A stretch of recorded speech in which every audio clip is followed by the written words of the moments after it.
Okay, we're going to show the install for the hitch reinforcement, and we're doing an install of a hitch reinforcement on a Solis with the bench seat today. So modification. this is the way the hitch reinforcement comes. This will come from in the box when you get it from us. We'll have these parts will be loose, they'll be wrapped up. We'll have some bolts, 8 bolts for the clamps in the rear in the bag. We got 4 bolts for it mounts to a cross member, which you'll see in a minute, and those are in another bag. So this is the way it comes already bolted together. In this case, it's in the position where it's going to be going, where the concave side is facing up. You'll see that these 2 rods are different lengths. The left side of the vehicle has a longer one, right side of the vehicle has a shorter one. Okay, what we're going to do first is we're going to grab these 4 bolts, which are a 13 millimeter bolt. In this case, we're actually using metric to attach to the vehicle. And we're going to slide underneath. And what we're doing, and then in the case of this vehicle, because this has a bench seat, they have this reinforcement bracket which attaches to the seat belts anchors, I think. I'm not sure exactly what that does, but it's there. So we're going to mount the main bracket up here. Got to clear these pieces it sits in, and we're going to add 4 bolts. And there's actually, did you say there's actually 5 holes there, but we're just putting 4 bolts in, yeah, right? one of the holes is just a clearance hole or alignment hole for them in the factory, and the 4 bolts.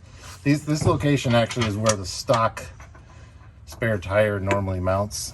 So it's on a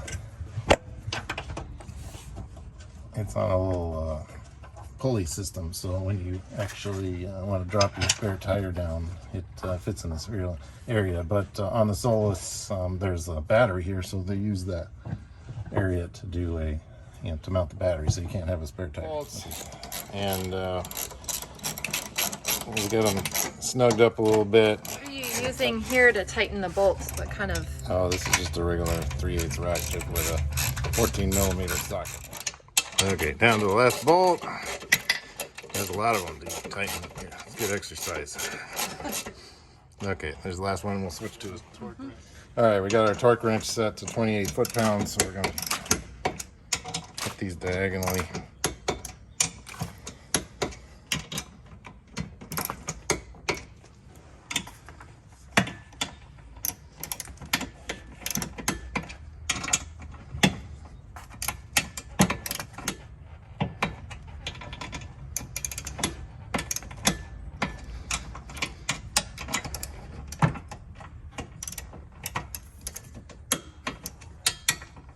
Check them all again.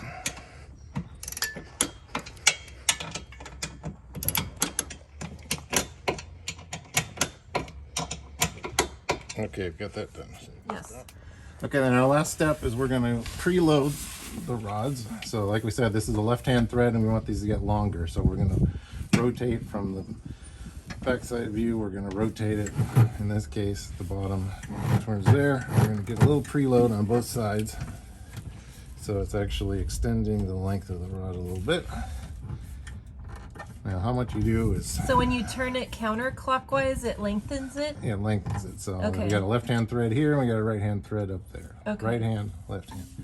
So we're going to rotate those both to where we think it's a good tighten. I don't have a real number for that, but that's where we're going to do it. So the last step is we're going to hold on this, and we're going to tighten the check nut. Like we said, this is a left-hand thread, so we're going to do the opposite what you're normally used to doing. That one, this is a right-hand thread up here, so we're going to tighten that one up. Tighten this one, right-hand thread. So that's kind of the last step. This is the last step, and then our this one's a left-hand thread again.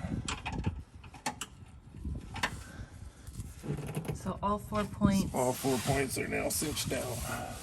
There we have it. Good. All right, our last step is we're just going to use some zip ties to pre-mount the trailer loom. Stick that there. We're going to tighten that down. Bring it back around. Do the same kind of loop. Okay, I got that works.